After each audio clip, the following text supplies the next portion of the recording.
Another round in the bag. We are cruising through this NRL season. And before we jump into this week's matches, let's take a gaze at how we did last week. Spoiler alert, it rhymes with sad. It was terrible. Going 3 from 7. The Dolphins falling to para. There may be a bit of fatigue when it comes to the Dolphins. Definitely not expecting that same performance going into this week, but yeah, anyway, the Broncos lost to the Titans. Man, that was such a disappointing game. The Bunnies and the Roosters also dropped their games at home. A close one for the Roosters. As for the Bunnies, they're in shambles at the moment. As for the bakery, I mean, what can I say? Business was booming. 5 meat pies were bought. DWZ, The Hammer, Dylan Edwards, Nelson Asafa Solomona, and Alofiana Khan Pereira. But yeah, that Sunday was the worst Sunday of the year for us. So the ladder is as follows, the top 8 at least. We have Penrith, Brisbane, and Melbourne on 24 points. To round off the top 4, we have the Cronulla Sharks, but also on 22 points. At 5th and 6th, we have the Warriors and the Raiders. The Eels on 20 points. That's crazy. Who would have thought after the disastrous start they had? And the Bunnies round off the 8 also on 20 points. Below them also on 20 points. Just outside the 8 are the Titans. But yeah, let's go ahead and take a look at this week's matches and make some predictions. For the first game of the week, we have the Cronulla Sharks hosting the St. George Illawarra Dragons. This match is kind of straightforward for me in terms of ins and outs. There's no real changes worth mentioning. Actually, I take that back. We've got Toby Rudolph for the Sharks in reserve, so we'll most likely see him make his return. That'll make the Sharks full strength pretty much. The Dragons, with that whole Ben Hunt situation, I'll say, happening at the moment. I don't know if it was origin fatigue or not, but he was pretty ordinary last week for them. We'll chalk it up to origin fatigue. But yeah, like I said, Sharks at home, I think they'll be too good. And I think they get by quite comfortably, so we'll take them 13+.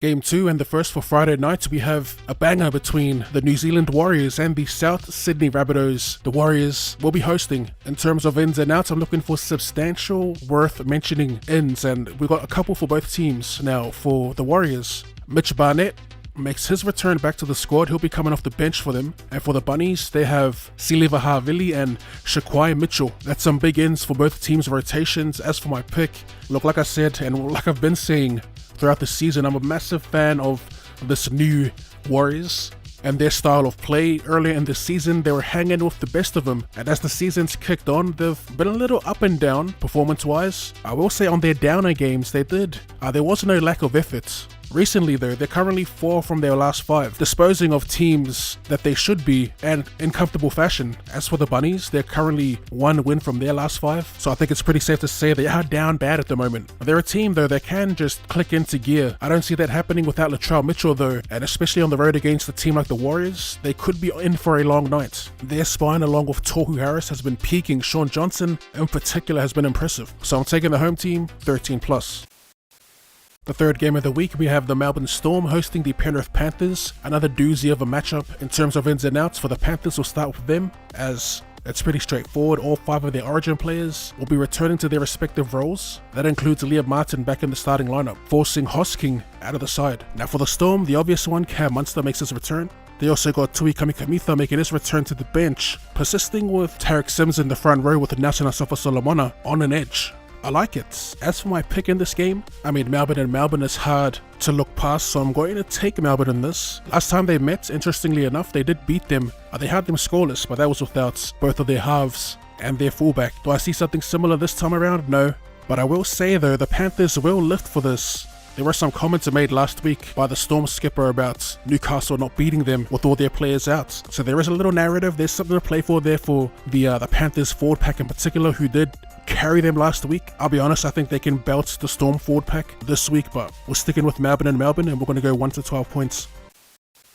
The first of 3 for Saturday, we have the Canberra Raiders hosting the Gold Coast Titans. In terms of ins and outs, the Titans welcome back Tino Fa'asua Maleaui. For the Raiders, Ata Mariota joins the bench, and Pasami Solo will be taking over Big Papa in the front row, who suffered a hamstring strain last week. As for my pick, I think I'm going to ride with the momentum on this one and take who I assume will be the underdog in this game, and that's the Gold Coast Titans, coming off back-to-back wins since Brimo's been back. And with the news of Reece Walsh being ruled out of Game 3 for State of Origin, I'm looking at Brimo to have yet another outstanding game. So yeah, I'm going against the grain on this. Looking at their bench, it's not making me that confident. They got a fairly light bench. Jaden Campbell, Aaron Clark, Jamin Jolliffe, and Chris Randall. It should be a pretty hectic game, plenty to play for both sides, and individually too with like AJ Brimson and Corey Horsburgh. But yeah, give me the dog, give me the Titans, and we'll go 1 to 12 points. The second game for Saturday, we have a rematch between the North Queensland Cowboys and the West Tigers. Now, ins and outs real quick. Jason Taumalolo makes his return. Well, they have him named at 18th man. For the Tigers, they welcome back Dane Laurie. Not sure when the last time he's played, but he'll be in the 6, moving Stafford Dotter back out into the centers where he belongs, to be honest, because let's just say him at the 6 wasn't it. They also welcome back Blue, Stefano Utuikamanu into the front row. But yeah, my pick for this, I think the Cowboys up in North Queensland, they've got one thing on their mind, and that's revenge. Last time they were embarrassed. The Tigers dropped a record-breaking 66 points. Since that win, they've dropped 3 in a row. Keep in mind they're losing troops throughout that 3-week period, and it's their most important players, the players in their spine. We're talking about Appy and Luke Brooks. For the Cowboys though, just when I thought they were down and out, they're currently on a 3-game winning streak, beating the Storm, the Panthers, and the Rabbitohs. So yeah, I think we'll ride momentum again in this. They'll keep the streak alive, and I do think they'll get by quite comfortably. Like I said, revenge. They're getting their points back in blood. Give me the Cows at home, 13+. Headlining our Saturday night, we have a clash between the Broncos and the Dolphins, another rematch. In terms of ins and outs, the biggest outs is Reece Walsh. They got him named here, but this was posted yesterday afternoon. As we all know, he's gone for 3 weeks, so taking his spots, already named in reserves, is Tristan Saylor. The Broncos will also be without Jordan Ricky and Thomas Flegler. Xavier Willison takes Ricky's spots, and for Flegler, it's Palacia into the starting role. Their bench consists of Smoothie, Jensen, Hetherington, and Martin Taupa'u. As for the Dolphins, they welcome back Jeremy Marshall-King. He slides right back into the hooking role. They see Newell jumps onto the wing for Braden McGrady, and Sean O'Sullivan returns back into the chief playmaking role, pushing Ice Gardoa to the 6 and Nico Rima to the bench. Now, as a supporter of the Broncos, I'm not going to lie, this Dolphins side on paper is a little worrying. Having Jeremy Marshall-King back is massive, as well as Sean O'Sullivan back in the halves. I'm expecting a bounce back though. The Broncos were pretty disappointing last week, going back to their earlier form of continuously, I guess, overextending, forcing the play if you will, and that resulted in a ton of errors. Don't get me wrong, I'm going to take them this week. Sure, it's a home game, but it's also a home game for the Finns, who almost got the job done the first time these two met. Broncos, I'm looking for a more calculated, a more measured, a more disciplined performance up against a dangerous opponent in the Dolphins. We'll take the Bronx by 1 to 12 points. And to wrap up the round of footy, Sunday delivers 2 matches, the first being a clash between the Bulldogs and the Knights, this being played at Accor Stadium. In terms of ins and outs, they got a pretty significant change in their halves, with Khalid Rajab replacing Kyle Oloapu. Max King makes his return to the front row for Chris Patolo, and another one of their young players, Harrison Edwards, makes his return from concussion. Now for Newcastle, they'll be without Dane Gagai. He's coming off one of the worst games he's ever played, and apparently he's been carrying and playing with an injury, a foot injury, and they'll finally be addressing that. So Inari Tuala, he jumps into the centers with Dane Gagai, and they'll also be welcoming back Lachlan Fitzgibbon, who suffered a concussion a couple of weeks ago. As for my pick for this game, honestly, a bit of a coin flip. In terms of recent form, both these teams down bad, winning 1 from their previous 5, currently both on a 3-game losing streak, There's for sure potential for an upset by the Bulldogs, who I assume will be the underdog, but in this game I'm liking the Knights. As tragic as they looked last week, a lot of how, I guess, bad they looked is a credit to how good Penrith were. Origin players aside, they are the best system in the league and have been for these last few years. So yeah, it should be a better performance out of the Knights in this. Am I confident in them to get the job done? Not really, but we'll take them by 1 to 12 points.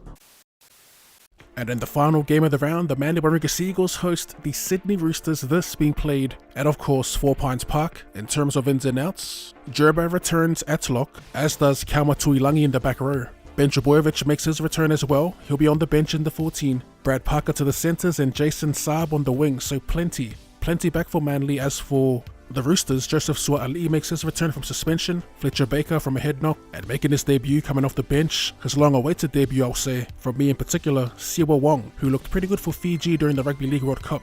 As for my pick, it's pretty simple, pretty straightforward. I'm taking Manly at 4 Points Park. This is about as close to full strength as they can get, and with Jakey back, that makes me a little more confident taking them. Don't get me wrong, it's not going to be easy. The Roosters have a pretty solid forward pack. Interestingly enough, they got Victor Radley in the back row, Nathan Brown at 13. Keen to see how that plays out, but yeah, again, for me, I'm taking Manly. The return of Gerbo to tighten up that middle will back them for the bounce back. Give me Manly, give me 1 to 12.